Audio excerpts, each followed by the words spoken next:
अथ मंत्रपाठः।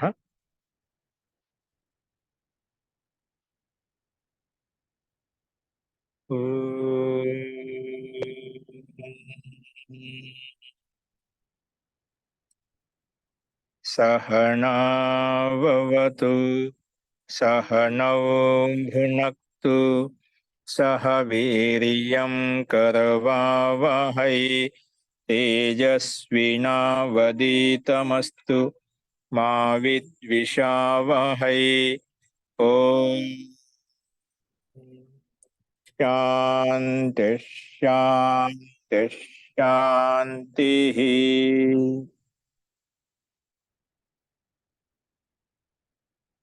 सर्वेभ्यो नमः।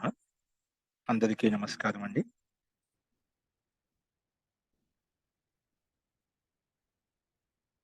మనము అష్టాధ్యాయ క్రమ పాఠంలో 4వ అధ్యాయంలో 3వ పాదం చూస్తున్నాము. అందులో నిన్న 152వ సూత్రం వరకు మనం చూసాము. నేను చెప్పిన పాఠంలో ఎవరికైనా ఏమైనా సందేహాలు ఉన్నాయా?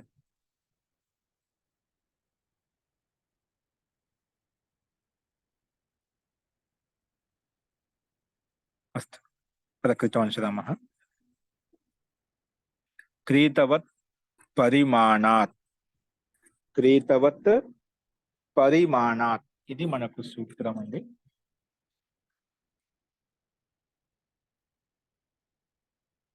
పద విభాగం చూస్తేనే క్రీతవత్ అవ్యయ పదం, పరిమాణాత్ పంచమి విభక్తి ఏకవచనం. ఈ రకంగా 2 పదాలుగా విడగొట్టుకున్నాము.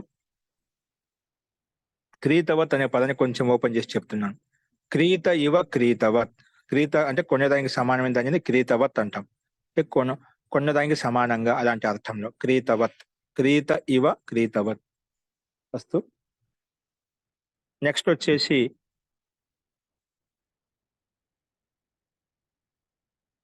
ఇక్కడ సప్తమి సమర్థాత్ వతి ప్రత్యయం. అంటే క్రీతవత్తులో వత్ కనిపిస్తుంది కదా, ఆ వత్ అనేది సప్తమి సమర్థాత్ వతి ప్రత్యయ, వతి ప్రత్యయం. సప్తమి సమర్థవంతమైనటువంటి సప్తమి సమర్థమైన ప్రాతిపదికం చేత ఇక్కడ వత్ ప్రత్యయం చేసుకున్నామట. అందుకే క్రీతవత్ లో వత్ కనిపిస్తుంది. అంటే వతి ప్రత్యయం కనిపించిన వత్ మిగులుతుంది, అంటే క్రీతవత్ అయిపోయింది. అది ఇక్కడ కేవలం ప్రత్యయం ఏంటి చూపించబడింది. అస్తు అనువృత్తి వచ్చేసి గమనించండి. అవయవే తస్య వికారః తద్ధితాః జ్ఞాప్రాతిపదికాత్ ప్రత్యయః పరశ్చ, ఇవన్నీ అనువృత్తి వస్తున్నాయి. అర్థః షష్ఠీ సమర్థాత్ పరిమాణవాచినః ప్రాతిపదికాత్, షష్ఠీ సమర్థాత్ పరిమాణవాచినః ప్రాతిపదికాత్ క్రీతవత్ ప్రత్యయాః భవంతి. షష్ఠీ సమర్థవంతమైనటువంటి పరిమాణవాచి ప్రాతిపదికం చేత, పరిమాణవాచి ప్రాతిపదికం చేత క్రీతవత్, క్రీతవత్ అని చెప్పుకున్నాం కదా, కొన్నదానికి సమానంగా. అంటే పరిమాణవాచి ప్రాతిపదికం చేత ఏ రకంగా అయితే ప్రత్యయాలు క్రీత అర్థంలో అంటే కొనే అర్థంలో వస్తాయో, క్రీత అంటే తేన క్రీతం అని చెప్పి మాకు సూత్రం ఉంది. అంటే దేని ద్వారా కొనబడిన దాన్ని ఆ అర్థం తీసుకుంటాం, తేన క్రీతం అని చెప్పి. కాబట్టి కొనే అర్థంలో ఏ విధంగా ప్రత్యయాలు తెచ్చుకుంటామో అదే విధంగా ఇక్కడ కూడా వికార అవయవ అర్థంలో కూడా వస్తాయి. వికార అర్థంలో కూడా, అవయవ అర్థంలో కూడా తస్య వికారః తస్య అవయవః అని చెప్పుకుంటారా. అవి కూడా క్రీత అంటే కొనే అర్థం, అంటే ఈ అవయవాన్ని కొంటున్నాం, ఈ అవయవాన్ని వికారాన్ని అనే అర్థంలో క్రీత అంటే క్రీత అర్థాన్ని ఇస్తున్నాం అంట, క్రీత అర్థాన్ని బోధిస్తుంది అని చెప్పి ఇక్కడ భాషార్థం మనకు స్పష్టంగా చెప్పబడింది. షష్ఠీ సమర్థ పరిమాణవాచి ప్రాతిపదికోంసే క్రీతవత్ ప్రత్యయ అర్థాత్ పరిమాణవాచి ప్రాతిపదికోంసే, పరిమాణ అర్థాన్ని తెలిపే ప్రాతిపదికలు ఏవైతే ఉన్నాయో ఆ పరిమాణవాచి ప్రాతిపదికోంసే ఏ రకంగా అయితే జో ప్రత్యయ క్రీత జిస్ ప్రకార్, అంటే ఏ రకంగా అయితే జో ప్రత్యయ క్రీత అర్థమే కహే హే, అంటే క్రీత అర్థంలో కొనే అర్థంలో చెప్పబడ్డాయో అవే ప్రత్యయాలు అదే విధంగానే ఇక్కడ క్రీతార్థంలో ఏ విధంగా చెప్పుకున్నా అదే విధంగానే వికార అవయవ అర్థంలో కూడా వస్తాయి. వికారార్థంలో కూడా అవయవార్థంలో కూడా వస్తాయి. అంటే అదే అర్థం చెప్పడం కొరకు ఈ వికారార్థంలో అవయవార్థంలో ప్రత్యయాలు తెచ్చుకోవచ్చు అని ఈ సూత్రం ప్రస్తావించింది అన్నమాట. ఇది అతిదేశ సూత్రం అన్నమాట. అంటే తేనె క్రీతం చెప్పుకున్నాం కదా, ఆ ప్రకరణంలో క్రీతార్థంలో ప్రత్యయాలు చెప్పుకున్నాం. అంటే కొన్ని అర్థం అంటే ఇప్పుడు పంచగోణి అని, కొన్ని చాలా దశగోణి అని చెప్పి మనం రకరకాలుగా ఉదాహరణలు ప్రత్యయాలు చెప్పుకున్నాం. విశేషమైనటువంటి ఆ ప్రాతిపదికని బట్టి విశేషమైన సందర్భంలో. ఇక్కడ అదే విధంగా తేనె క్రీతం ప్రకరణంలో క్రీతార్థమే ప్రత్యేక ఉనిహిక యహ అతిదేశ, ఆ ప్రత్యయాలు ఇక్కడ అతిదేశించబడ్డాయి. అంటే ఇదే అర్థంలో ఆ ప్రత్యయాలు కూడా ఈ అర్థంలో వస్తాయి. ఆ ప్రత్యయాలు ఏవైతే ఉన్నాయో అవయవార్థంలో కూడా తిప్పుకోవచ్చు, వికారార్థంలో అవే ప్రత్యయాలు వస్తాయి. క్రీతార్థంలో ఏ ప్రత్యయాలు వచ్చాయో అవే ప్రత్యయాలు వికారార్థంలో తెచ్చుకోవచ్చు, అవయవార్థంలో కూడా వస్తాయి అని ఇక్కడ తాత్పర్యం అనమాట. అవి ఇక్కడ క్రీతార్థంలో వచ్చిన ప్రత్యయాలు అవయవార్థంలో కూడా తెచ్చుకోవచ్చు, వికారార్థంలో తెచ్చుకోవచ్చు ఈ సూత్రం స్పష్టంగా చెప్పబడింది. సో ఉదాహరణగా జస్ట్ ఒక ఉదాహరణ చూపిస్తాను. నైష్కిక, ఇక్కడ నైష్కిక రూపసిద్ధిలో ఏ రకంగా అయితే ఆర్హ దగోపుచ్చ అనే ఒక సూత్రం ఉంది, 5:1-19 సూత్రం మనకు వస్తున్న తర్వాత ఆ సూత్రం ప్రకారంగా అధికారంలో, ఈ సూత్రం యొక్క అధికారంలో తేనె క్రీతం సే టక్ ప్రత్యయం చెప్పుకున్నాను. తేనె క్రీతం సే టక్ ప్రత్యయం వచ్చిందన్నమాట, క్రీతార్థమే వచ్చిందన్నమాట, అంటే కొన్ని అర్థం వచ్చింది. ఇదే రకంగా ఇదే విధంగా ఇసీ ప్రకార్ వికార అవయవార్థంలో కూడా అదే ప్రత్యయం వస్తుంది, టక్ ప్రత్యయం వస్తుంది. ఇక్కడ అంటే వికారం చెప్పడం కొరకు కూడా టక్ ప్రత్యయం వస్తుంది, అవయవాన్ని చెప్పడం టక్ ప్రత్యయం వస్తుంది. అక్కడ టక్ ప్రత్యయం క్రీతార్థంలో చెప్పుకున్నామాట, అంటే ఇక్కడ ఖండించి అక్కడ విశేషంగా ఆ అర్థంలోనే టక్ ప్రత్యయం వస్తుంది, కొన్ని అర్థంలో మాత్రం టక్ ప్రత్యయం వస్తుంది చెప్పి అక్కడ విశేషంగా ప్రస్తావించుకున్నాం. కానీ ఈ సూత్రం వచ్చేసి ఈ పరిమాణవాచి ప్రాతిపదికం నుంచి క్రీతవత్ ప్రత్యయాలు ఏవైతే ఉన్నాయో ఆ వికారార్థం ఇక్కడ మనకు ప్రత్యయం నిర్దేశించలేదు. అంటే ఆ ప్రత్యయాలు ఏ ప్రత్యయాలు క్రీతార్థంలో వచ్చాయో అవన్నీ కూడా ఇక్కడ కూడా మన పరిమాణవాచి ప్రాతిపదిక ఉంటే అవన్నీ సందర్భాన్ని బట్టి ఏ ప్రత్యయం కావాలంటే ఆ ప్రత్యయం తెలుసుకోవచ్చు అని చెప్పి ఈ సూత్రం అంటే ఆదేశించింది. అంటే అతిదేశం చేసింది, అంటే అక్కడ ఉండే ప్రత్యయాలు ఇక్కడ ఆదేశించింది. దాన్ని అందుకే అతిదేశం అంటామట. అతిదేశ సూత్రం ఇది ఏంటి, అతిదేశించబడిందన్నమాట. అందుకే అతిదేశ సూత్రం అని కూడా ప్రస్తావించుకుంటాం. కాబట్టి ఇసీ ప్రకార్ వికార అవయవార్థం కూడా వస్తుంది అని చెప్పుకున్నాం. ఇసీ ప్రకార్ శతిక శత్యలో కూడా శతాచ్చ టన్యతా వశతే అనే సూత్రం ప్రకారంగా టన్ ప్రత్యయం మరియు యత్ ప్రత్యయం చెప్పుకున్నాం. అవి టన్ ప్రత్యయం యత్ ప్రత్యయం ఇక్కడ వికారార్థంలో కూడా మనం తెలుసుకోవచ్చు. అదే యత్ ప్రత్యయం ఇక్కడ కూడా వికారాన్ని అవయవాన్ని చెప్పడంలో కూడా మన టన్ ప్రత్యయం వస్తుందని చెప్పి ఆ ప్రత్యయం ఇక్కడ మనం ఉల్లేఖించుకున్నాం అనమాట. అది ఈ సూత్రం యొక్క అభిప్రాయం. మీకు స్పష్టమైంది అనుకుంటాను. ఇక్కడ చూడండి ఉదాహరణ ఏమి ఇచ్చారంటే, ఒకసారి సూత్రార్థం గమనించండి. షష్ఠీ సమర్థాత్ పరిమాణవాచిన ప్రాతిపదికాత్ క్రీతవత్ ప్రత్యయా భవంతి. అంటే దాన్ని ఓపెన్ చేసి చెప్పాడు. అర్థాత్ యథైవ క్రీతార్థే ఏ ప్రత్యయా భవంతి, క్రీతార్థంలో ఏ ప్రత్యయా భవంతి, ఏ ప్రత్యయాలు వచ్చాయో తథైవ అలాగే తే అవే ప్రత్యయాలు వికార అవయవయో అర్థయో భవంతి, వికారార్థంలో అవయవార్థం కూడా అవే ప్రత్యయాలు తెచ్చుకోవచ్చు. క్రీతార్థం వచ్చే ప్రత్యయాలను కూడా టన్న యత్ ఇవన్నీ ఏవైతే చెప్పుకున్నామో అవి ఇక్కడ కూడా వస్తాయి అని ఈ సూత్రం యొక్క అభిప్రాయం అన్నమాట. ఉదాహరణకు యథైవ నిష్కేణ క్రీతం, నిష్కం ద్వారా అంటే ఏదో పూర్వకాలం నాణ్యములు ఉండేవి కదా, నాణ్యముల యొక్క ద్రవ్య విశేషం ఏదైతే ఉందో దాని ద్వారా కొనబడినది ఏదైనా కావచ్చు, నిష్కం ద్వారా కొనబడినది. యథైవ నిష్కేణ క్రీతం నైష్కికం, నిష్కం ద్వారా కొనబడింది ఏదైతే ఉందని నైష్కికం అంటాం, ఆ ద్రవ్యం ద్వారా కొనబడిందని నైష్కికం అంటాం. తో నిష్క ప్రాతిపదికం చేత ఇక్కడ సామాన్యంగా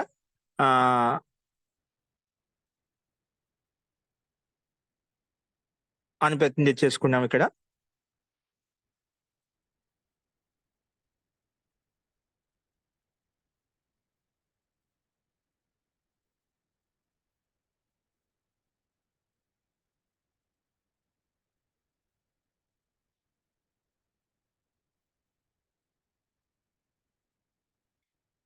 ఇక్కడ టక్ ప్రత్యయం వచ్చిందండి, మర్చిపోయినా. ఎందుకంటే మనం తేనె క్రీతం అర్థంలో మనకి ఏమొచ్చింది, ఇక్కడ తేనె క్రీతం అర్థంలో మనం టక్ ప్రత్యయం రావాలి.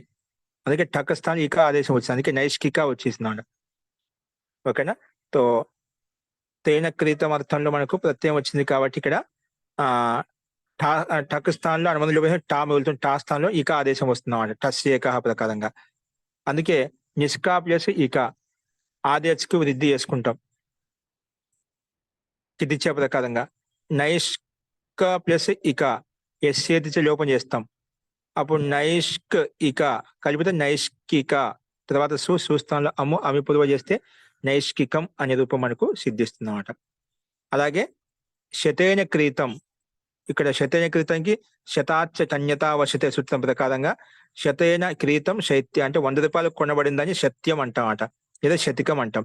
అంటే యత్ప్రత్యయం శత ప్రాతిపదికం చేత యత్ప్రత్యం తీసుకొస్తే యత్ కనుమతి యా మిగులుతుంది. షత్ ప్లస్ యా శత్య, ఇక్కడ ఏం లేదు, షత్తు ప్లస్ యా సారీ శత ప్లస్ యా, ఇక్కడ యకారం కాబట్టి ఎస్ఏతిచ లోపం చేసుకుంటాం. అందుకే శత తకారంలో ఉండే అకారం లోపించింది కాబట్టి ఎస్ఏతిచ ప్రకారంగా షత్ ప్లస్ యా కలిపితే శత్య అయిపోయింది.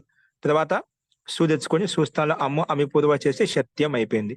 అలాగే యత్ టన్ యత శతాచ టన్ యథావసతే టన్ ప్రత్యయం కూడా వచ్చిందన్నమాట. అలాగే టన్ ప్రత్యయం వచ్చినప్పుడు వస్తుంది, టన్ ప్రత్యయం వచ్చినప్పుడు టన్ కనుమతి లోపం చేసి టా స్థానంలో టస్ ఏకాపదక ఇకాదేశము, ఇకాదేశము శత ప్లస్ శత ప్లస్ ఇక ఠా స్థానంలో. తర్వాత ఎస్ఏతి లోపం చేసుకుంటే శత్ ప్లస్ ఇక కలిపితే శతిక, ఆదేశకు విద్య చేసుకుని శాతిక అవుతుందన్నమాట. ఆదేశకు విద్య చేసుకుంటే శత ప్రాతిపదిక కదా, ఎక్కడైతే మనకు టన్ ప్రత్యయం కాబట్టి మనకు అనుబంధం ఆదేశకు విద్య చేసుకోవడానికి నిమిత్తం అంటే ఏది లేదన్నమాట. అందుకే సామాన్యంగా ఇక్కడ ఆదేశకు విద్య రాదు కాబట్టి శత ప్లస్ ఇక శతిక ఎస్ఏతి లోపం చేసుకుని శతిక అనే రూపం వస్తుంది. తర్వాత సుస్థానంలో మనము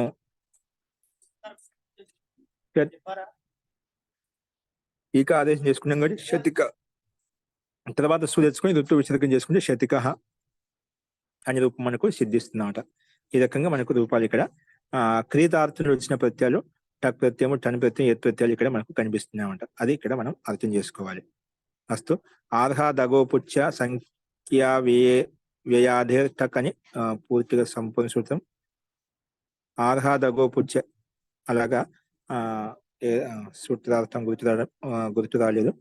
సో మొత్తానికి ఈ సూత్రం ప్రకారం టక్ ప్రత్యయం చేసుకున్నామండి. ఏంటి తేన క్రీతంసే టక్ ప్రత్యయ్ అంటే ఆ అధికారంలో ఉంది. ఆర్హ దగోపుచ్చ అధికారంలో తేన క్రీతం అనే సూత్రం ప్రకారం టక్ ప్రత్యయం క్రీతార్థంలో వచ్చిందన్నమాట. అందుకే ఇక్కడ మనకు నిష్కస్య వికారం నైష్కిక అని చెప్పి చెప్పుకున్నామట. అక్కడ మనకు సామాన్యంగా నిష్కేన క్రీతం నైష్కికం, శతైన క్రీతం సత్యం లేదా శతికం.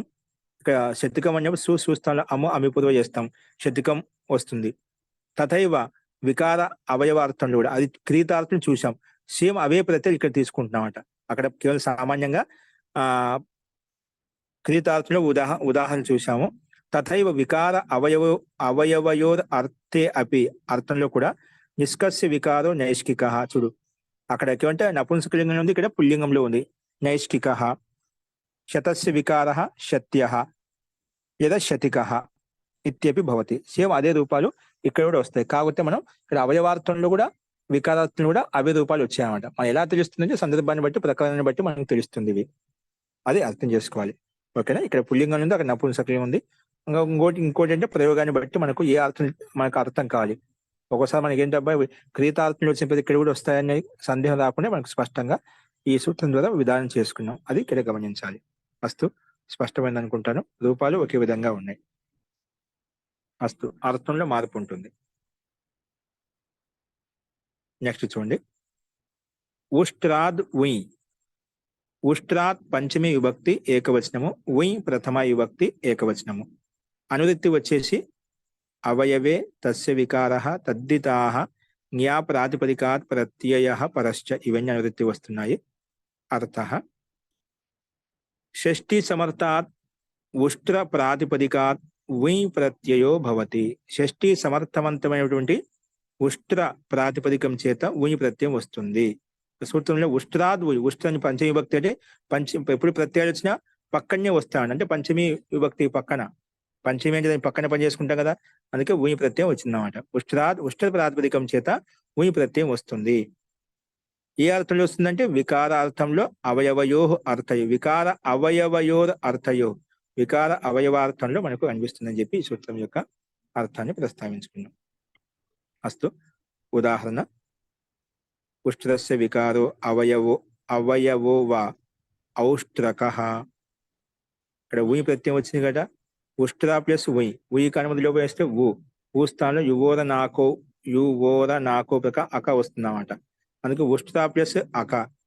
తర్వాత ఆదేచ్కు రిద్ది వేసుకుంటాం, ఎందుకంటే ఉయ్ కదా ఎత్ ప్రత్యయం, ఆదేచ్కు రిద్ది వేసుకుంటే ఔష్ట్రా ప్లస్ అక, ఎస్ చేతించే లోపం చేసుకుంటాం. అప్పుడు త్రాలో ఉండే ఆ లోపిస్తుంది కాబట్టి మళ్ళీ అకలో ఉండేటువంటి ఆ కలిసిపోతే ఔష్ట్రక. తర్వాత సుస్థానంలో ఋతు విసర్గం చేసుకుంటేనే ఔష్ట్రక అనే రూపం మనకు సిద్ధిస్తుంది. ఇక్కడ సామాన్యంగా ఉష్ట్ర శబ్దం ప్రాణివాచి కాబట్టి సో ప్రాణి రజతాదిభ్యో నేను చెప్పుకున్నాం. ఆ సూత్రం ఐ ప్రత్యయం ప్రాప్తం అవుతుంటే దానికి అపవాదము ఈ సూత్రం వచ్చింది అన్నమాట. ఏమొచ్చింది ఇక్కడ మనకు ఉయి ప్రత్యయం వచ్చింది. అంటే ఇక్కడ అక ఆదేశం, అక్కడ ఐ ప్రత్యయం వచ్చినది, ఇక్కడ ఉయి ప్రత్యయం వచ్చింది అన్నమాట. అంటే దాన్ని బాధించి ఈ సూత్రం ఉయి చేసింది అన్నమాట. ప్రాణివాచి అయినప్పటికీ కూడా ఉస్క అపవాద, దానికి బలమైన సూత్రం ఈ సూత్రం ప్రకారంగా ఉయి ప్రత్యయం వచ్చింది. వికార అవయవ అర్థంలో అయితే ఈ ప్రత్యయమే ఉయి ప్రత్యయం తీసుకోవాలి అని ఈ సూత్రం యొక్క అభిప్రాయం. అస్తు. నెక్స్ట్ చూడండి, ఉమోర్న యోర్వా, ఉమోర్న యోర్వా, ఉమోర్నయోహు షష్ఠి విభక్తి ద్వివచనము, వా అవ్యయ పదము.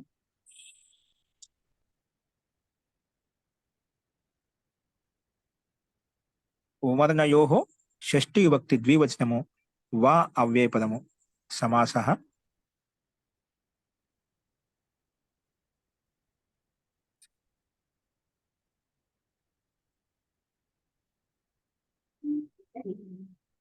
చూడండి, సమాసం వచ్చేసి ఇక్కడ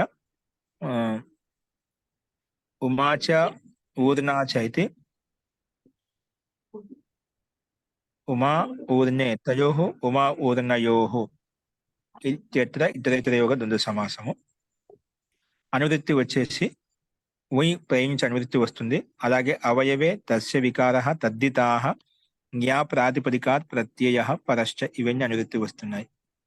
అర్థః షష్ఠీ సమర్థాభ్యాం ఉమా ఊర్న ఇత్యేతాభ్యాం ప్రాతిపదికాభ్యాం, షష్ఠీ సమర్థాభ్యాం ఉమా, స్త్రీలింగ శబ్దం చూడండి, ఉమా ఊర్న ఇత్యేతాభ్యాం ప్రాతిపదికాభి, ఈ రెండు ప్రాతిపదికల చేత, ఈ రెండు శబ్దాల చేత వికల్పేణ, ఎందుకంటే వా వచ్చేసి ఉమోర్న యోర్వా, దీన్ని విడగొట్టుకుంటే ఉమా ప్లస్ ఊర్న, ఈ రెండు మధ్య గుణసంధి చేసి ఉమోర్న యోహ్ అయిపోయింది అన్నమాట. ఉమోర్న తర్వాత తయోహ్ ఉమోర్న యోహ్, షష్ఠి విభక్తి ద్వివచనం కాబట్టి అలా మార్చుకున్నామాట. అస్తు. తో ఇక్కడ ఈ రెండు ప్రాతిపదికముల చేత ఉమా మరియు ఊర్న ఇత్యేతాభ్యాం ప్రాతిపదికాభ్యాం వికల్పేణ ఉయ్ ప్రత్యయో భవతి వికార అవయవయోః అర్థయోః. పైన ఉష్ట్ర ప్రాతిపదిక ఉయ్ ప్రత్యయం వస్తుంది చెప్పినాం. ఉయ్ ప్రత్యయం ఎక్కడ వస్తుందంటే ఉమా ప్రాతిపదికం చేత ఊర్న ప్రాతిపదికం చేత కూడా వికారార్థంలో అవయవార్థంలో ఉయ్ ప్రత్యయం తెచ్చుకోవచ్చు, కానీ వికల్పంగా వస్తుంది అని చెప్పి ఈ సూత్రం వికల్పం చేసింది అన్నమాట. అందుకే ఉదాహరణ వచ్చేసి ఉమాయాః వికారో అవయవో వా ఔమకం, ఉమా ప్లస్ ఉయ్, ఉయ్ కాస్తంలో అక ఆదేశం వస్తుంది. తర్వాత ఆదేశకు రిద్ది చేసుకుంటాం, ఔమా ప్లస్ అక, ఎస్సేతిచ్చే లోపం చేసుకుంటాం. ఔమాలో ఉండేటువంటి మాలో ఉండే దీర్ఘం వెళ్ళిపోతుంది. ఔమ్ అక కలిపితే ఔమక, తర్వాత సుస్థానంలో అమ్ము అమి పూర్వహ చేసుకుంటే ఔమకం అలా వస్తుంది. వికల్పంగా చెప్పాం కదా, ఒకసారి రాకపోతే సామాన్యం వస్తుంది, సామాన్యంగా ఔత్సర్గిక అన్ ప్రత్యయం వస్తుంది అన్నమాట. అప్పుడు సామాన్యంగా ఉమా ప్లస్ అన్, ఔమా ప్లస్ అన్, ఎస్సేతిచ్చే లోపం చేసుకుంటాం. ఎస్సేతి లోపం చేసిన ఔమా దీర్ఘంలో ఉండే ఔమా మాలో ఉండే దీర్ఘం వెళ్ళిపోతుంది. మా హలంతానికి పక్కన అన్ ప్రత్యయంలో ఉండే ఆ కలుపుకుంటే ఔమం, ఔమా తర్వాత సుస్థానంలో అమ్ము అమి పూర్వహ చేసుకుంటే ఔమం అనే రూపం వస్తున్నాం ఎప్పుడు అన్ ప్రత్యయం వస్తే.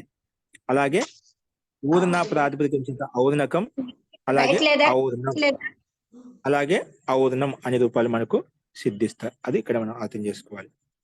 అస్తు. నెక్స్ట్ రూపసిద్ధి సామాన్యంగానే ఉన్నాయి. నెక్స్ట్ ఏన్యా ఢై, ఏన్యా ప్రాతిపదికం నుంచి ఢై ప్రత్యయం వస్తుందంట. ఏన్యాహ పంచమి విభక్తి ఏకవచనము, ఢై ప్రథమ విభక్తి ఏకవచనము. తో ఏన్యా ప్రాతిపదికం నుంచి ఢై ప్రత్యయం వస్తే సూత్రంలో స్పష్టంగా అర్థం కనిపిస్తుంది. అనువృత్తి వచ్చేసి అవయవే తస్య వికారః తద్దితాః న్యా ప్రాతిపదికాత్ ప్రత్యయః పరశ్చ ఇవన్నీ అనువృత్తి వస్తున్నాయి. అర్థః షష్ఠీ సమర్థాత్ ఏని ప్రాతిపదికాత్ ఢై ప్రత్యయో భవతి. ఢై ప్రత్యయో భవతి ఎప్పుడు ఏ అర్థంలో అంటే వికార అవయవయోర్ అర్థయోహో, వికార అవయవ అర్థంలో మనకేమొస్తుంది ఢై ప్రత్యయం వస్తుందంట. వికార అవయవయోర్ అర్థయోహో ఢై ప్రత్యయో భవతి అని చెప్పి ఈ సూత్రం యొక్క అర్థాన్ని మనం ప్రస్తావించుకున్నాం. అస్తు. తో ఉదాహరణ అదేవిధంగా ఏన్యాహ వికారో అవయవో వా ఐనేయం మాంసం. ఇక్కడ ఏని అనే శబ్దం హిరణీక వాచకం, అంటే జింక యొక్క వాచకం. అంటే ఏని అంటే ఏమిటి? జింక. జింక అంటే పర్యావా శబ్దం చెప్పుకోవచ్చు. ఏని అంటే జింక తీసుకుని. ఏని హిరణీ వాచక్ హే అత ప్రాణివాచి హోనేసే అంటే ఇది. కాబట్టి హిరణ్య ప్రాణివాచి శబ్దం కాబట్టి ప్రాణివాచి కాబట్టి మనకు ప్రాణి రహితాదిభ్యం ఇప్పుడు ఐ ప్రత్యయం ప్రాప్తం అవుతుంది. దాన్ని బాధించి లేదంటే ఏని ప్రాతిపదిక ఉన్నప్పుడు మాత్రం ఢై ప్రత్యయం వస్తుంది, అక్కడ ఐ ప్రత్యయం రాదు అని ప్రాణి రహితాదిభ్యో అనే సూత్రాన్ని బాధించి ఈ సూత్రం ప్రకారంగా దానికంటే బలమైన సూత్రము అపవాద సూత్రము ఏని ప్రాతిపదిక ఉంటే మాత్రం ఖచ్చితంగా ఢై ప్రత్యయం వస్తుంది. ఏ అర్థంలో? వికార అవయవ అర్థంలో. అంటే ఆ జింక యొక్క వికారం లేదా జింక యొక్క అవయవం అనే అర్థాన్ని చెప్పడం కొరకు ఢై ప్రత్యయం తెచ్చుకుంటాము. అందుకే ఐనేయం మాంసం, ఆ జింక యొక్క మాంసం, జింక యొక్క ఏం తీసుకోవచ్చు? ఐనేయం మాంసం అంటామట. ఇక్కడ ఏని ఢై, ఢై కనుమతిలో వేస్తే ఢా మిగులుతుంది. ఢా స్థానంలో ఆయనేయ పాఢాఖాఛాఘాం ప్రత్యయాదీనాం అనే సూత్రం ప్రకారంగా ఢా స్థానంలో క్రమంగా యథాసంఖ్యను చూసుకుంటే ఏ వస్తుందన్నమాట. అప్పుడు ఏని ఏయ, ఏని ఏయ, ఏని ఏయ. అక్కడ ఢై ప్రత్యయం కదా, ఇత్ ప్రత్యయం కాబట్టి ఆదేశ వృద్ధి చేసుకుంటాం. ఐనేయ ఏంటి? ఐని ఏయ. ఎస్ఏ దిశ లోపం చేస్తాం. ఏనిలో ఉండే దీర్ఘ ఈకారం అవుతుంది, ఎస్ఏ దిశ లోపం కదంగా లోపిస్తుంది అన్నమాట. అప్పుడు ఐన్ పక్కన ఏయ కలిపితే ఐనేయ. తర్వాత సుస్థానంలో అమ్ము అమి పూర్వ చేస్తే ఐనేయం మాంసం అని చెప్పి ఇక్కడ ఐనేయం రూపం సిద్ధిస్తుంది. మాంసం దానికి విశేషణం అన్నమాట. అస్తు. సో ఇక్కడ ఢై ప్రత్యయం మనకు కనిపిస్తుంది. నెక్స్ట్ చూడండి, గోపయ సోరియత్. గోపయ సోరియత్ పద విభాగం చూడండి. గోపయసోహు ఏంటి? గోపయసోహు షష్ఠి విభక్తి ద్వివచనం, యత్ ప్రథమ విభక్తి ఏకవచనం. సమాసం వచ్చేసి గౌశ్చ పయశ్చ ఏంటి? గౌశ్చ పయశ్చ కలిపితే గోపయసి, తయోహు గోపయసోహు. ఇతరేతర ద్వంద్వ సమాసం. అస్తు. అనువృత్తి వచ్చేసి అవయవే తస్య వికార తద్దితా జ్ఞా ప్రాతిపదిక ప్రత్యయ పరశ్చ. ఇవన్నీ అనువృత్తి వస్తున్నాయి పైనుంచి. అర్థ షష్ఠీ సమర్థాభ్యాం, ఎందుకు రెండు ఉన్నాయి కాబట్టి అందుకే షష్ఠీ సమర్థాభ్యాం గోపయ శబ్దాభ్యాం. గోపయ రెండు, గో శబ్దం వేరు, పయ శబ్దం వేరు అనమాట. గోపయ శబ్దాభ్యాం, అందుకే గోపయ శబ్దాభ్యాం యత్ ప్రత్యయో సూత్రం గోపయసోహు యత్. గో పయస్, పయ శబ్దానికి పయ వస్తుంది అనమాట. గోపయసోర్ యత్, గోప ప్రాతిపదికము పయస్ ప్రాతిపదికం చేత యత్ ప్రత్యయం వస్తుంది. ఇక్కడ యత్ ప్రత్యయం విశేషంగా చెప్పుకున్నమాట. కాబట్టి ఇక్కడ షష్ఠి సమర్థాభ్యాం గోపయ శబ్దాభ్యాం యత్ ప్రత్యయో భవతి. ఏ అర్థంలో? వికార అవయవయో అర్థయో, వికారార్థంలో అవయవార్థంలో యత్ ప్రత్యయం వస్తుంది అని ఈ సూత్రం ప్రస్తావించినమాట.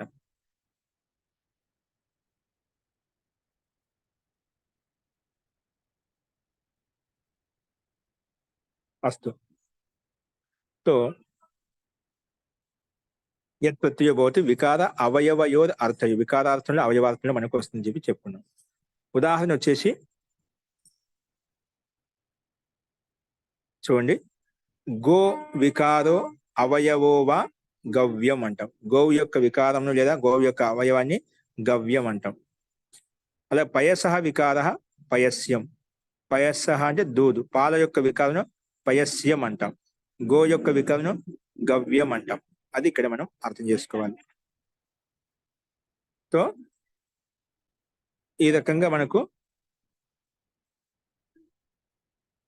గవ్యం పయస్యం అనే రూపాలు సిద్ధి. ఎందుకు? యత్ ప్రత్యయం కదా, గో ప్రాతిపదికం చేత యత్ ప్రత్యయం వచ్చినప్పుడు యత్ కనుమతి లోపేస్తే గో యత్.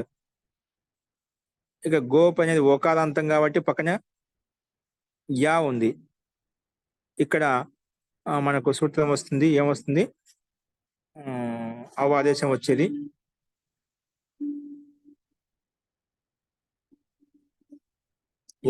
ఎకారం ప్రత్యయం ఉన్నప్పుడు ఒకారాంత ప్రాతిపదికం చేత ఇక్కడ మనకి ఎందుకు ఏచోయవాయవ రాదు అనమాట.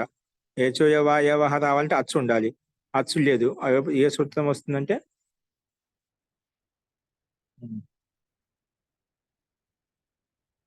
చెప్పుకున్నాం చాలాసార్లు మన ముందు వచ్చిందన్నమాట, అది ఇక్కడ గమనించాలి.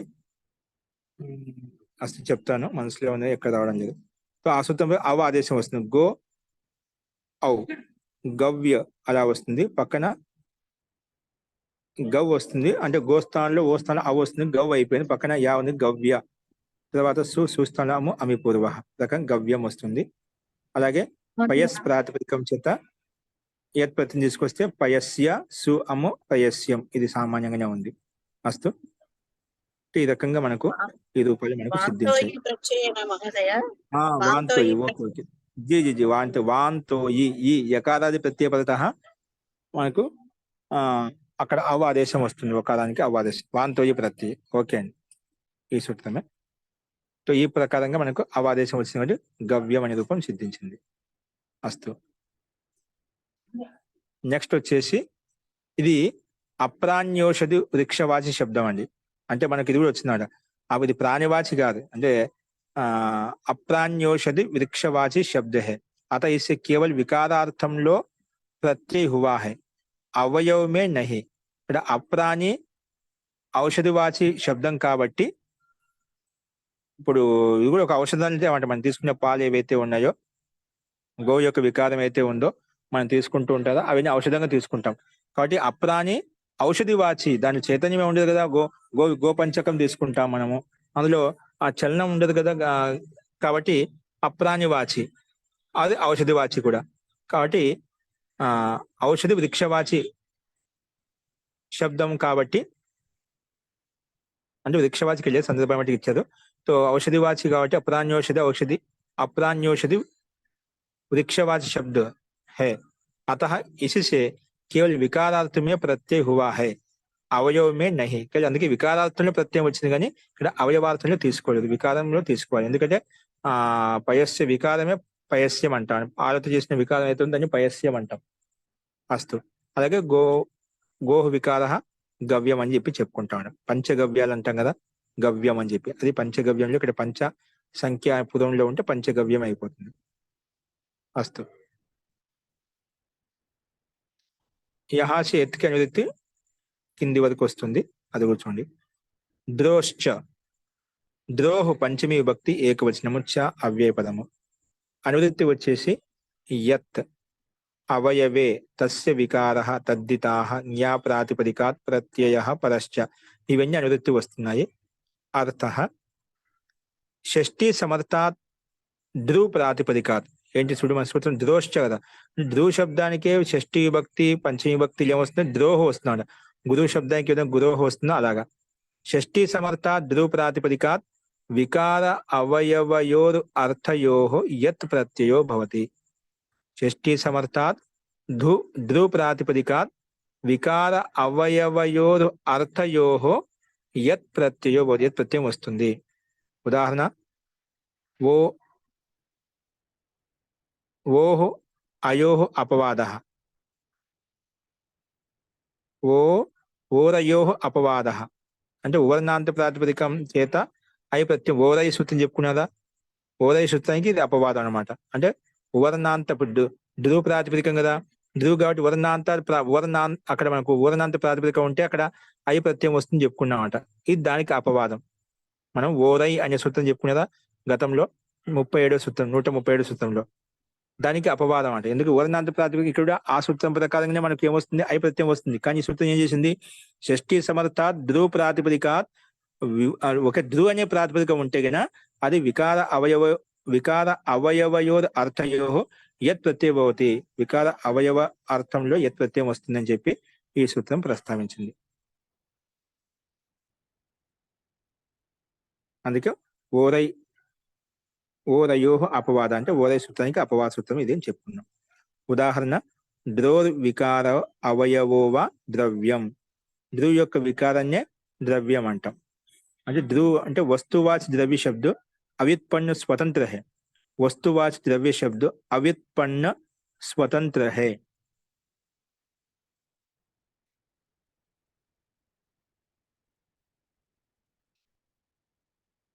ఇక్కడ వస్తువాచ శబ్దం అయినా వస్తు విశేషం అన్నమాట. ధ్రువ అంటే ఇక్కడ వస్తు విశేషం తీసుకోవాలి. ఆ వస్తువు యొక్క దాన్ని ద్రవ్యం అంటాం. వస్తువాచ ద్రవ్య శబ్దం అంటాం. అది ఏదైనా వస్తువు అంటున్నా పదార్థం ద్రవ్యం అది. దాని యొక్క ద్రవ్యం యొక్క అవయవాన్ని తీసుకోవాలి. ద్రవ్యం అంటాం. అస్తు ధ్రువ్ వికారో అవయవ ద్రవ్యం. ధ్రువ్ ప్రాతిపదికం చేత మనకు యత్ ప్రత్యయం వచ్చిన ధ్రువ్ యత్. యత్ రాగానే ధ్రువ్ యత్ కదా. ఇక్కడ యత్ ప్రత్యయం వచ్చింది.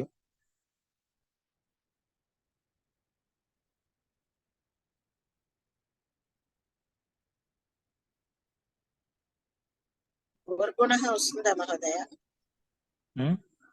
ఓర్గుణః వస్తుందా? ఓర్గుణ చేద్దాం, ఇంకో చేద్దాం. ఉవర్ణాంత ప్రాతిపదిక ఏమడుగుతుంది? ఉవర్ణాంత తది ప్రత్యయ పదత. తది ప్రత్యయం పక్కన ఉంది. కండిషన్స్ అడుగుతుందా? ఇతమిత్ ప్రత్యయాలు అడుగుతుంది ఏమన్నా? ఉవర్ణా తది ప్రత్యయం చాలా అనుకుంటాను. ఉవర్ణాంత ప్రాతిపదిక ఏంటండి? అవాదేశం వచ్చి ద్రవ్యం అయిపోయింది. అదే గుణం కావాలి కదా. గుణం కావాలి ముందు. ఆ గుణం అనేది ఓర్గుణ వాంతో ప్రత్యయ అవాదేశం చేస్తుంది.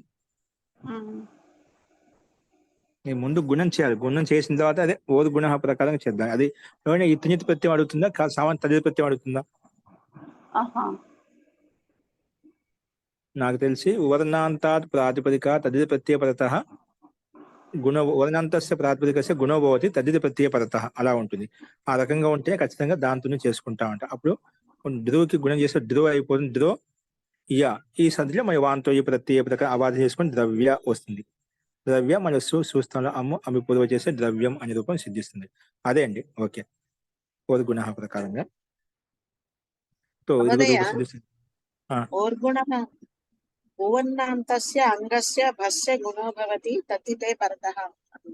అంతే కదా. మళ్ళీ కరెక్ట్ కదా. అది ఇప్పుడు నేను చెప్పినట్టుగానే మనకు ఉంది. భాసంజ కూడా ఉంది, అంగసంజ కూడా ఉంది. లేవా?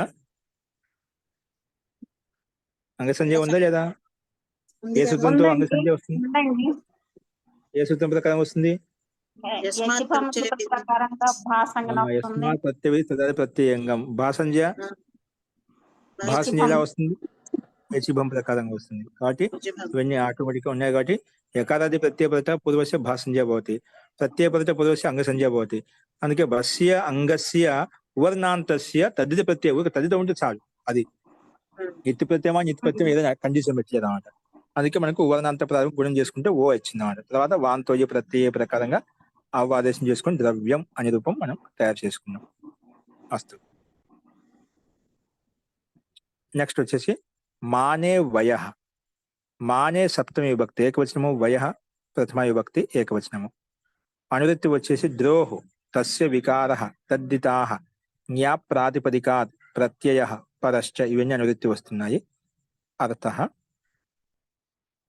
షష్ఠీ సమర్థాత్ ధ్రువ్ శబ్దాత్ మానే వికారే అవిధేయే వయ ప్రత్యయో భవతి. వయ ప్రత్యయ సూత్రంలో చెప్తుంది. వయ అని ఒక ప్రత్యయం. కానీ షష్ఠీ సమర్థవంతమైనటువంటి ధ్రువ్ శబ్దం చేత అంటే ధ్రువ్ ప్రాతిపదికం చేత మానే వికారే అంటే మాన్యరూపి వికార్, మానురూపి వికార్ అవిదేహో. మానే వికారే అంటే మానే అంటే మా సన్మాన అర్థం అని చెప్తూ ఉంటాం కదా మనం. సారీ, ఇక్కడ మానే వికారే, మానే శబ్దంతో మానరూపి వికారం అవిధేయాత్మకంగా ఉంటే గిన మానరూపి వికారం అనేది అవిధేయాత్మకంగా ఉంది. కాబట్టి మనకు ఇక్కడ అందుకే మానే వికారే అవిధేయే అంటే అవిధేయాత్మకం ఉన్నప్పుడు వయ ప్రత్యయో భవతి. వయ ప్రత్యయం వస్తుంది. అందుకే ద్రోహ వికారో మానం ద్రవ్యం. ద్రోహ వికారం మానం అంటే ఇక్కడ పరిమాణం. మానం అంటే పరిమాణ అర్థం తీసుకోవాలి. ద్రోహ అంటే మానరూపి అంటే మానరూపి వికారం అంటే ఒక బరువు మనం అంటాం కదా. పరిమాణం ఎంత ఉంది, ఎంత వ్యత్యాసంలో, ఎంత పొడవు ఉంది, ఎంత వెడల్పు ఉంది, ఎంత పరిమాణంలో ఉంది, ఆ సందర్భంలో తీసుకోవాలి.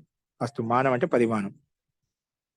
అందుకే ఇక్కడ ద్రోహ్ వికారో అవయవో ద్రోహ్ వికారో అవయవోవ ద్రవ్యం అని చెప్పుకున్నాం. ద్రోహ్ వికారో మానం, ధ్రువై ధ్రువయం, ధ్రువయం, ధ్రువ ప్రాతిపదికం చేత మానార్థం పరిమాణార్థం అంటే అవిధేయాత్మకంగా ఉంది కాబట్టి యత్ ప్రత్యయం వచ్చింది మనకు. వయ ప్రత్యయం వచ్చింది. ధ్రువయ, ధ్రువయ. ఇక్కడ మనకు గుణము కానీ వృద్ధి కానీ ఏం ప్రాప్తం లేదు, ఎందుకంటే మనకు తది ప్రత్యయమే. కానీ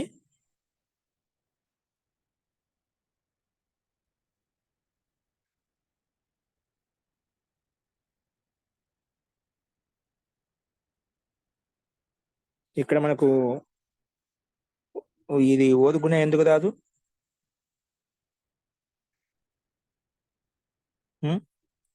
వర్ణాంత ప్రాతిపదికం తది ప్రత్యయం ఉంది కదా.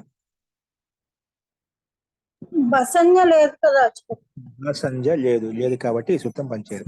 అస్తు, అందుకే సామాన్య ధ్రువయ, ధ్రువయ, ధ్రువ ప్లస్ ధ్రువ ప్రాతిపదికము వయ ప్రత్యయము కలుపుకున్నాం. ధ్రువ ప్రాతిపదికం వయ ప్రత్యయం ధ్రువయ. తర్వాత సుస్థానంలో అమ్ము అమి పూర్వ చేస్తే ధ్రువయం, అలాగ రూపాలు మనకు సిద్ధిస్తాయి. అస్తు. నెక్స్ట్ ఫలే లుక్. ఏంటి? ఫలే లుక్. ఫలే సప్తమి విభక్తి ఏకవచనము, లుక్ ప్రథమ విభక్తి ఏకవచనం. అనువృత్తి వచ్చేసి అవయవే తస్య వికారః తద్దితాః జ్ఞా ప్రాతిపదికాత్ ప్రత్యయః పరశ్చ. ఇవన్నీ అనువృత్తి వస్తున్నాయి. అర్థః ఫలే అవిధేయ, ఫలం అవిధేయాత్మకంగా ఉన్నప్పుడు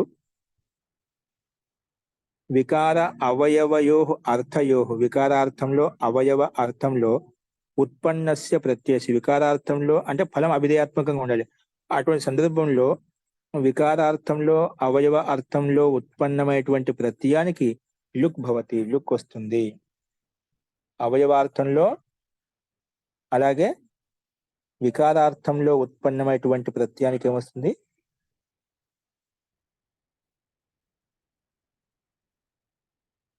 లుక్ అవుతుందంట. ఆ ప్రత్యయానికి లుక్ చేస్తుంది ఈ సూత్రం. వస్తుంది. ఉదాహరణ చూడండి. ఆమలక్యాః ఫలం వికారోవా, వికారో అవయవోవా ఆమలకం. అలాగే కువలం, బదరం. ఆమలకం అంటే ఏమిటి? ఆముల అంటాం కదా, ఉసిరికాయ. ఆమలక్యాః ఫలం వికారోవా లేదా ఆమలక్యాః ఫలం అవయవోవా, అలాంటి అర్థంలో ఆమలకం. అదే కువలస్య ఫలం వికారో అవయవోవా, భద్రస్య ఫలం వికారో అవయవోవా భద్రం, అలాగ రూపాలు మనకు సిద్ధిస్తాయి. మొత్తానికి ఆమలక అనే ప్రాతిపదికం చేత మనకు వికారార్థంలో ప్రత్యయం వస్తుంది. ఏ ప్రత్యయం వస్తుంది? మనం ఒకటవ అధ్యాయంలో భాగం 1లో పరిశిష్టం 1, 2, 1వ అధ్యాయంలో 2వ పదం 49 సూత్రము ఈ రూపసిద్ధి ఆమలకం, కువలం, భద్రం ఇవన్నీ రూపసిద్ధులు చెప్పుకున్నామండి. అక్కడ మనకు ఆమలక ప్రాతిపదికం చేత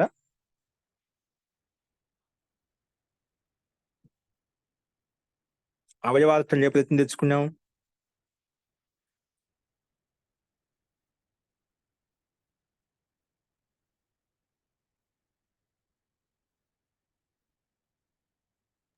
మయట్టు ప్రత్యయం వచ్చింది. ఏంటండి? ఆమలకి మయట్టు వచ్చింది. మైట్ ప్రత్యయం వచ్చిందా? ఫలే లుక్ వచ్చింది కదా. ఆమల సూత్రం ఏంటిది? ఆమలకి ఆమలక ఆమలకి మయట్ లుక్ తద్దిత లుకి, అది లుక్ తద్దిత లుకి, అది పరిశిష్టం. అంటే ఆ మైట్ ప్రత్యయం వచ్చినప్పుడు దానికి ఫల అవిధేయాత్మకం ఉంది కాబట్టి ఆ వికారార్థంలో మైట్ ప్రత్యయం అంటే మనం, ఎందుకంటే ఇప్పుడు మనం చెప్పిన ప్రకారంలో మైట్ ప్రత్యయం వస్తుందన్నమాట. ఇప్పుడు ఆమలక మైట్, ఆమలక మయ ఈ సందర్భంలో మనకు వికారార్థంలో వచ్చినటువంటి ప్రత్యయం కాబట్టి, అవయవార్థంలో వచ్చిన ప్రత్యయం కాబట్టి దానికి మన ప్రకృతి సూత్రం ఫలే లుక్ ప్రకారంగా ఫలం అభిధేయాత్మకం ఉంది కాబట్టి దానికి మైట్ ప్రత్యయం లుక్ చేస్తాం. లుక్ చేసినప్పుడు మళ్ళీ ఆమలకనే మిగులుతుందన్నమాట. అయినా ప్రతి లక్షణం ప్రకారంగా తెచ్చుకుంటాము. ఆ సూస్థానంలో అమ్ము అమిపూర్వ చేసుకుంటే ఆమలకం అనే రూపం సిద్ధిస్తుంది. అలాగే కువల ప్రాతిపదికం చేత ఇక్కడ కూడా మైట్ ప్రత్యయం వస్తుంది, దానికి కూడా లుక్ అయిపోతుంది మన ప్రకృతం ప్రకారం. అలాగే భద్ర ప్రాతిపదికం చేత కూడా ప్రత్యయానికి లుక్ చేస్తే మళ్ళీ భద్ర శబ్దం మిగులుతుంది కాబట్టి తర్వాత సు తెచ్చుకొని సూస్థానంలో అమ్ము అమి పూర్వ చేసుకుంటే భద్రం కువలం అనే రూపాలు మనకు సిద్ధిస్తాయి. అస్తు ఒకసారి మళ్ళీ పరిశిష్టం చూడడానికి ఇక్కడ మైట్ ప్రత్యయం లుక్ చేయడం ముఖ్య ఉద్దేశం. ఫలే లుక్ అక్కడ మనం ఆ సూత్ర ప్రస్థానం మనం చెప్పుకున్నామండి. అస్తు ఇవి అదే విధంగా మనం అర్థం చేసుకోవాలి. ప్రత్యయానికి మన ప్రకృతం లుక్ చేయడం ముఖ్య విశేషం అనమాట. నెక్స్ట్ చూడండి, ప్లక్షాదిభ్యోన్. ప్లక్షాదిభ్య పంచమీ విభక్తి బహువచనం అను ప్రథమా విభక్తి ఏకవచనం. సమాస ప్లక్ష ఆదిర్యేషాం తే ప్లక్షాదయ. ప్లక్ష ఆదిర్యేషాం తే ప్లక్షాదయ తేభ్య ప్లక్షాదిభ్య. ఇది బహువ్రీహి సమాసం. ప్లక్ష అనేది ఆదిలో ఉంటే దాన్ని ఏ ఆదిలో ఉంది ఏ శబ్దాలకైతే దాన్ని ప్లక్షాది అని చెప్పుకుంటాం. ప్లక్షాది గణంలో ఉండేటువంటి ప్రాతిపదికలు తీసుకోవాలి. తేభ్య ప్లక్షాదిభ్య ఇది బహువ్రీహి సమాసం. అనువృత్తి వచ్చేసి ఫలే అవయవే తస్య వికార తద్దితా జ్ఞా ప్రాతిపదికాత్ ప్రత్యయ పరశ్చ ఇవన్నీ అనువృత్తి వస్తున్నాయి. అర్థ షష్ఠీ సమర్థేభ్య ప్లక్షాదిభ్య ప్రాతిపదికేభ్య ఫలే అభిధేయే వికార అవయవత్వేన వివక్షితే. వికార అవయవత్వంలో వివక్ష ఉన్నప్పుడు అక్కడ అను ప్రత్యయం వస్తుంది. ఎందుకంటే లక్షాది గణంలో ఉండే ప్రాతిపదికముల చేత షష్ఠీ సమర్థమైన ప్రాతిపదికముల చేత ఫలం అవిధేయాత్మకంగా ఉన్నప్పుడు, వికార వివక్షంగా ఉన్నప్పుడు, అవయవ వివక్షంగా ఉన్నప్పుడు, వికార అవయవత్వేన వివక్షితే అను ప్రత్యయో భవతి, అను ప్రత్యయం వస్తుంది అని చెప్పి ఈ సూత్రం యొక్క అర్థం మనం ప్రస్తావించుకున్నాం. ఉదాహరణ, ప్లక్షస్య వికారో అవయవో వా ప్లాక్షం, న్యగ్రోధస్య వికారో అవయవో వా నైగ్రోధం.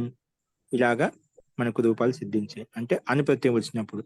అంటే సామాన్యంగా ఇక్కడ ప్లక్షాది ప్రాతిపదికం చేత ఫలం యొక్క వికారము, అలాగే ఫలం యొక్క అవయవం వివక్ష ఉంది కాబట్టి మనకు అను ప్రత్యయం వచ్చింది. ఇక్కడ విధాన సామర్థ్యం చేత అన్క ఫలే లుక్ నహివగా, ఇక్కడ విశేషంగా ఫల విధేయాత్మకంగా ఉన్న ఫలే లుక్ గత సూత్రం ప్రకారంగా, కానీ ఇక్కడ విశేషంగా లుక్ చేయాలంటే ఇక్కడ సూత్రం చెప్పాల్సిన అవసరం లేదు. విధాన సామర్థ్యం చేతని ఇక్కడ లుక్ కాలేదు. అనక ఫలార్థంలో వచ్చినప్పుడు కూడా ఇక్కడ ఫలే లుక్ ప్రకారం లుక్ కాలేదు. ఎందుకంటే విశేషంగా విధానం చేసుకున్నాం, అను ప్రత్యయం విధానంగా చేసుకున్నాం. అటువంటి విధానం చేసుకుని మన లుక్ చేసి దానికి ప్రయోజనం అంటే ఏది ఉండదు. కాబట్టి ఇక్కడ అనక ఫలే లుక్ ప్రకారంగా లుక్ కాలేదు. అలాగే నయగ్రోధం ఒకటి న్యగ్రోధస్య కేవలస్య సూత్రం ఉంది. న్యగ్రోధస్య కేవలస్య ఆ సూత్రం ప్రకారంగా ఐచ్ ఆగం వస్తుందన్నమాట. ఐచ్ ఆగం వచ్చినప్పుడు ఏమొస్తుంది, కింద మనకు రూపం కనిపిస్తుంది. ఐచ్ అంటే ఎవరికి వస్తుంది, న్యాలో అంటే యకారానికి వస్తుంది, యాలో ఐ వస్తుంది అన్నమాట. అప్పుడు కలిపితే నయ్యగ్రోధం అలా వస్తుంది అన్నమాట. ఏ సూత్రం, న్యగ్రోధస్య కేవలస్య ప్రకారంగా ఐచ్ ఆగం చేసుకుంటే ఐచ్ కనుమతి చూపిస్తే ఐ మిగులుతుంది. అందుకే నై అయిపోయింది, నయ్యగ్రోధ. తర్వాత సూస్థానం అమ్మ అమి పూర్వ చేసుకుంటే నయ్యగ్రోధం అనే రూపం మనకు సిద్ధిస్తుంది అన్నమాట. అవి ఇక్కడ ఉదాహరణ ఇచ్చారు. ప్లక్ష ప్రాతిపదికం చేత అన్న ఆదేశకు వృద్ధి చేసుకుంటే ప్లాక్ష అన్న, ప్లాక్ష ఆ ఎస్ లోపము సూస్థానంలో అమ్ము అమి పూర్వ చేసుకుంటే ప్లాక్షం. అలాగే న్యగ్రోధ ప్రాతిపదికం చేత అని ప్రయత్నం తెచ్చుకొని అన్ని స్థానంలో అనుబంధ లోపం చేసుకుంటే ఆ మిగులుతుంది. తర్వాత ఆదేశకు వృద్ధి చేసుకున్నాము, వృద్ధి చేసుకుంటే నై అయిపోయింది అన్నమాట. ఇక్కడ నై అయిపోయింది. న్యగ్రోధ స్వాది ఆదేశం లేదు, మనకు ఆదేశం లేదు కాబట్టి ఏం చేసుకున్నాము, న్యగ్రోధస్య కేవలస్య ప్రకారంగా. ఎందుకంటే మన ఆదేశకు వృద్ధి, ఆదేశం ఉంటే వృద్ధి చేసుకుంటాం అంట. ఇక్కడ నై అవుతుంది, నీ ఉంటే నై అయిపోయింది. ఇక్కడ నీ లేదు కదా, నా ఉంది. న్యగ్రోధ ప్రాతిపదికం అప్పుడు మనకు అందుకే వృద్ధి కాదు కాబట్టి ఏం చేసుకున్నాం, ఐచ్ఛాగం చేసుకున్నాం. ఏ సూత్రం ప్రకారం, న్యగ్రోధస్య కేవలస్య ప్రకారంగా ఐచ్ఛాగం చేసుకున్నాం కాబట్టి మనకు ఇక్కడ కింద మనకు పరిశిష్ట భాషార్థం ఇచ్చబడి నా అలంతము పక్కన ఐ వచ్చేసింది, యా స్థానంలో ఐ వచ్చింది. పక్కన ఎలా ఉందో యగ్రోధ అనేది అలా ఉంటుంది. నైగ్రోధ కదా, న్యగ్రోధ శబ్దం అన్నమాట. యా స్థానంలో మనకు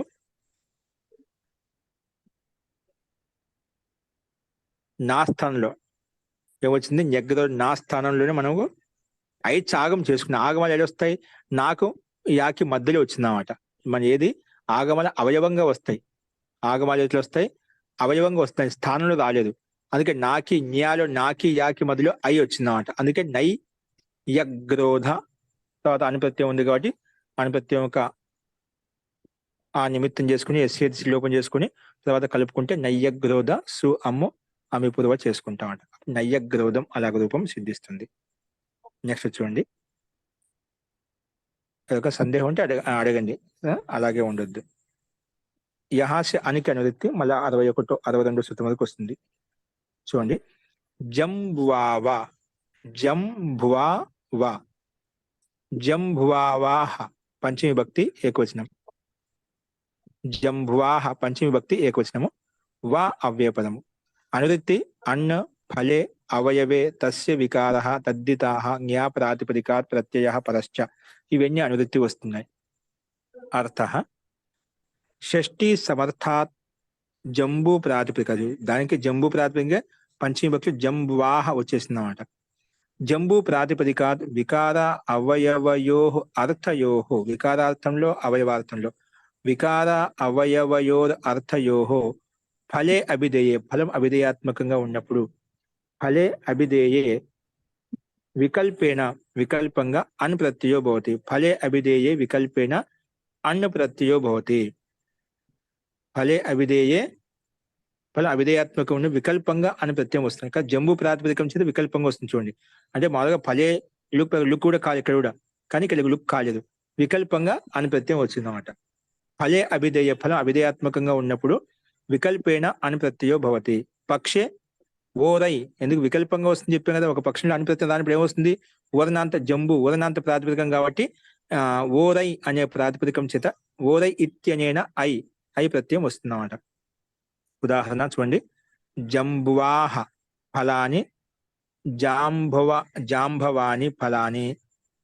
జంబు ఫలం అంటాం కదా, అంటే మనం ఏమంటారు దాన్ని, నల్లగా ఉంటాయి కదా, నేరేడు పండు. నేరేడు పండు. ఓకే. సో జంబువాహ ఫలాని జాంబవాని ఫలాని అని చెప్పి మనం ఇక్కడ రూపసిద్ధి మనం తయారు చేసుకున్నాం. అంటే జాంబవాని అంటే నపుంసకలింగంలో ఉందన్నమాట. అస్తు ఇక్కడ విధాన సామర్థ్యం చేత ఇక్కడ పలే లుక్ ప్రకారం అని ప్రత్యయం లుక్ కావాలి, కానీ కాలేదు. కింద అందుకే ఐ ప్రత్యయంలో మాత్రము అయిందనమాట. పక్షంలో వచ్చిన ఐక లుక్ అనేది వచ్చేస్తుంది అన్నమాట. అది ఎందుకంటే అపవాదం కదా, మనకి విశేష విధానంలో వచ్చినప్పుడు మాత్రం అక్కడ మనకు ఇక్కడ అని ప్రత్యయం లుక్ కాలేదు, విశేషంగా విధానం చేసుకున్నాం కాబట్టి.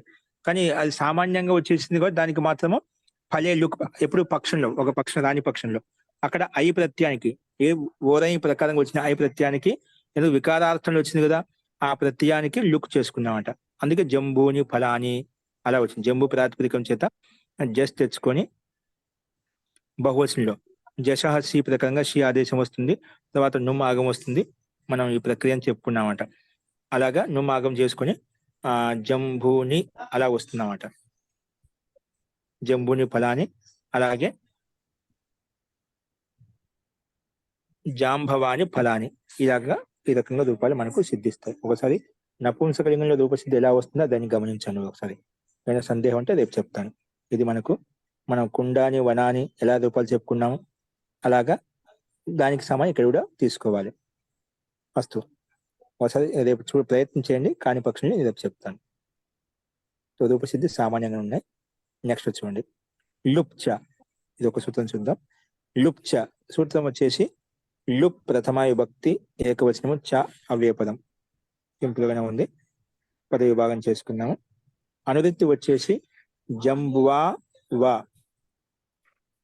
ఫలే అవయవే తస్య వికార తద్ధితా జ్ఞా ప్రాతిపదికాత్ ప్రత్యయ పరశ్చ. ఇవన్నీ అనువృత్తి వస్తున్నాయి.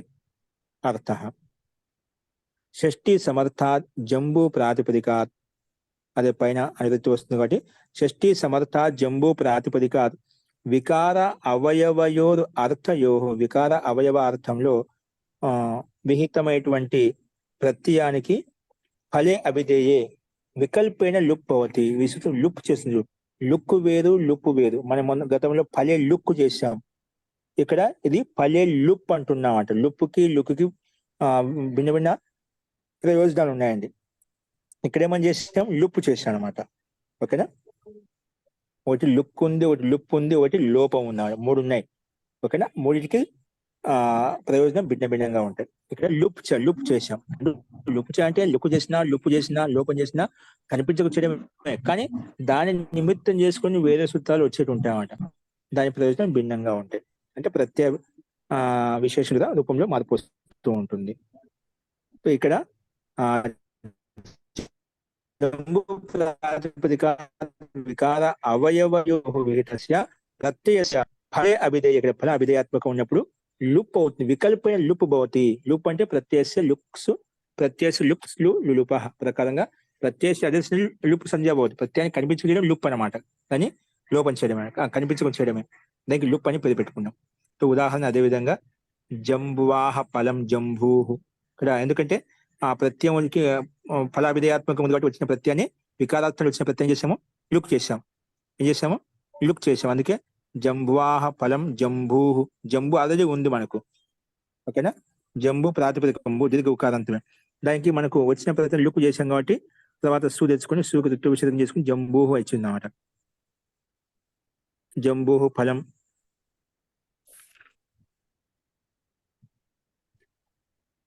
అలాగే జంబూ ఫలం,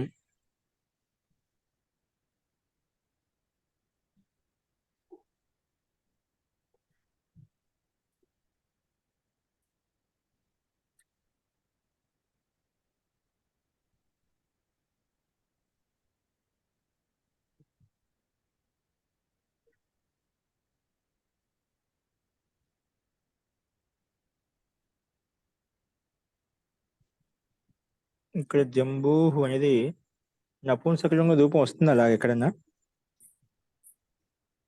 జంబూహు భాషార్థంలో ఇచ్చారు. కదా, ఓకే చూద్దామండి. అయితే జంబూ ఫలం జాంబవం ఫలం. ఓకేనా, ఇక్కడ మనకు జాంబవం ఫలంలో ఇక్కడ అనుప్రత్యయం వస్తుంది అన్నమాట. అనుప్రత్యయం వచ్చినప్పుడు ఏంటి మనకు దానికి ఆదేశకు వృద్ధి చేసుకునే జాంబో అయిపోతుంది అన్నమాట. జాంబు ప్లస్ ఓ గుణ ప్రకారం గుణం చేసుకుని ఓ వస్తుంది. యచోయవాయావహ ప్రకారంగా అవాదేశం తీసుకునే జాంబవం ఫలం నపుంసకలింగంలో అలా రూపం సిద్ధిస్తుంది. ఇక్కడ భాషార్థం చూడండి, షష్ఠీ సమర్థ जंबू प्रातिपदिक से फल अभिधेय होने पर फल अभिधेयात्मक ఉన్నప్పుడు వికార అవయవయో అర్థయో అంటే వికార అవయవ అర్థంలో విహితమైనటువంటి ప్రత్యయానికి లుప్ చేస్తాము. లుప్ भी होता है. ఇక్కడ విధాన ఇదే కదా మనకు 124 విధాన సామర్థ్యం చేత అంటే ప్రత్యయం ఏం చేసి అని ప్రత్యయం విధాన ఇక్కడ మనకి సూత్రం ప్రత్యయం చేసుకుని మహోదయం 164 163 మహోదయం 164 165 కూడా ఇంకా లాస్ట్ కి అయిపోయింది మహోదయం. రెండు ఇప్పుడు పంపించాను చూడండి మహోదయం. అస్తు ఓకే అండి. మనం ఇక్కడ 163 చూస్తున్నాము. విధాన సామర్థ్యం చేత జీ చెప్పండి. విధాన సామర్థ్యం చేత అన్కా లూప్ నహీ హోతా. విధాన సామర్థ్యం చేత ఇక్కడ అనుప్రత్యానికి విశేషంగా మనం ఎందుకంటే పైన తెచ్చుకునే కదా లక్షాదిభ్యో నుంచి అనువృత్తి తెచ్చుకున్నామట. 162 సూత్రం వరకు వచ్చింది. ఇక్కడ లుక్ అనేది మళ్ళీ ఇక్కడ జంబువావా సంపూర్ణ సూత్రానికి అనువృత్తి వస్తుంది కాబట్టి ఇక్కడ అది తీసుకున్నామట. అందుకే జంబూ ప్రాతిపదికం చేత వికార అవయవ అర్థంలో వచ్చినటువంటి ప్రత్యయం ఏదైతే ఉందో అదే అవిధేయాత్మకం ఉంది. వికల్పం చెప్పుకున్నామట. అందుకే ఇక్కడ సామర్థ్యం అంక లుప్ నహీ హోతా కానీ జంబువావా సే ఫల్ హై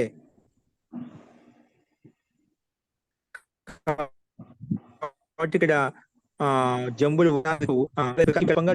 వికల్పంగా లుప్ చేస్తామంట. అది ఒక పక్షంలో ఐక లుప్ అవుతుంది, ఒక పక్షంలో దానికి ఫలే లుక్ ప్రకారం లుక్ చేస్తామట. అంటే మొత్తానికి లుప్ లుక్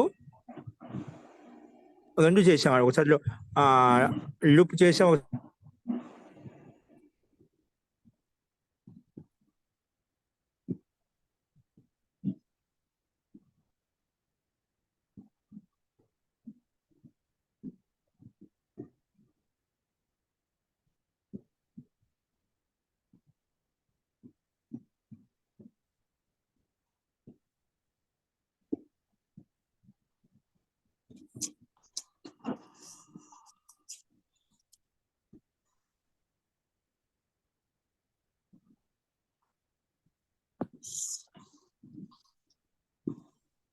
జీ మధ్యలో ఆగిపోయింది చూడండి. సో ఇక్కడ మనము లుక్ లుక్ 2 చేసాం అనమాట.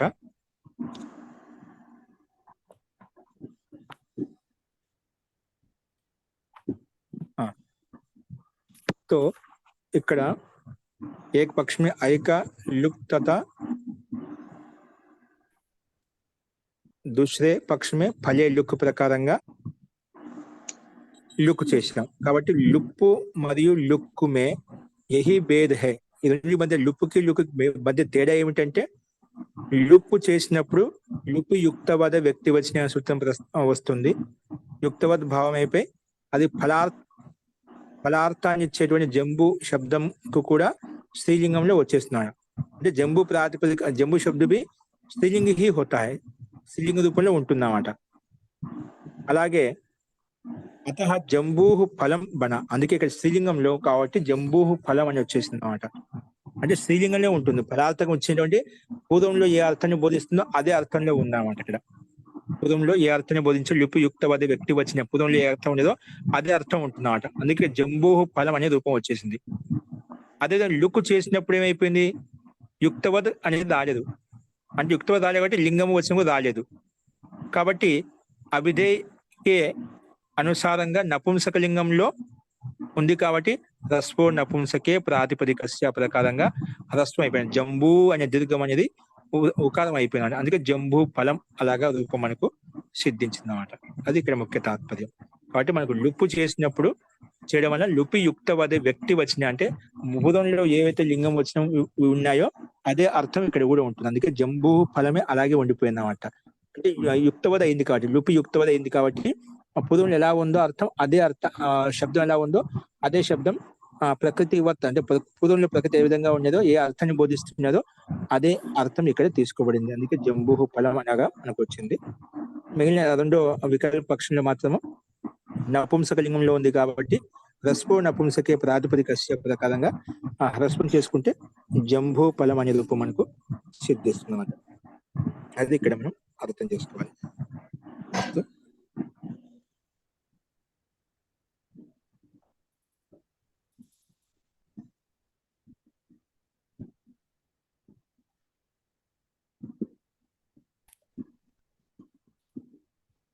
అస్తు ఇందులో ఒక సందేహం ఉందా?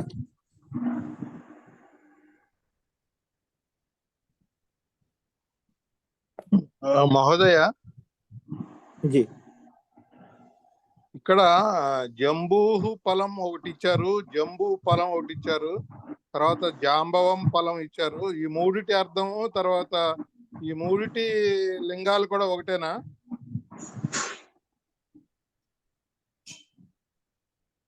జీ అన్ని ఒకే విధంగా ఉన్నాయి. అర్థం ఒకటే అని తెలుస్తోంది, లింగాలు కూడా ఒకటే వస్తాయా అని అడుగుతున్నాను నేను.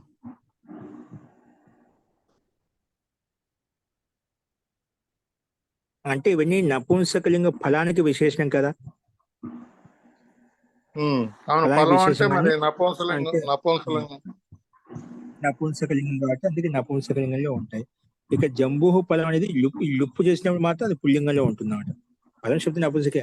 అక్కడ పూర్వంలో ఏదైతే ఉందో లింగము వచ్చినవి ఏదైతే ఉందో అది ఇక్కడ తీసుకుంటామంట లుప్పు చేసినప్పుడు మాత్రం. అందుకే జంబూహు అనే ఇచ్చాక జాంబవం జాంబు నపుంసక విశేష విషయం సమానంగా ఉండాలి. లుప్పు చేశాను కాబట్టి అక్కడ మాత్రం జాంబు పదమే ఇచ్చాడు అనమాట. అది మనం లుప్ చేసినప్పుడు మాత్రం ఒకే విధంగా ఉంటుంది. అది మనం ఇప్పుడు ఈ మూడు కూడా సమానార్థమే కదా, ఏదైనా వాడుకోవచ్చా? అర్థం ఒకటే అండి, అర్థం ఒకటే. శబ్దంలో మనకు భిన్నత్వం రకరకాల ప్రయోగాలు ఉంటాయి. అలాగే, ధన్యవాదాలు. అస్తు, ఓకే అండి. ఒకసారి గమనించండి, మీకు ఎవరికైనా సందేహం ఉంటే లుపయుక్తవాద వ్యక్తి వచ్చిన మాటికి వస్తుంటుంది. చాలా మంది ఇక్కడ కన్ఫ్యూజ్ అవుతుంటారు.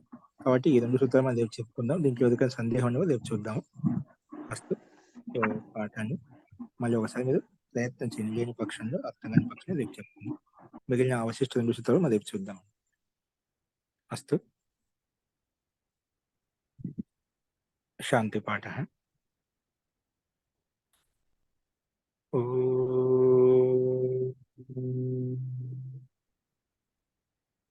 सर्वे भवन्तु सुखिनः సర్వే సంతు నిరామయాః సర్వే భద్రాణి పశ్యంతు మా కశ్చిత్ దుఃఖభాగ్ భవేత్.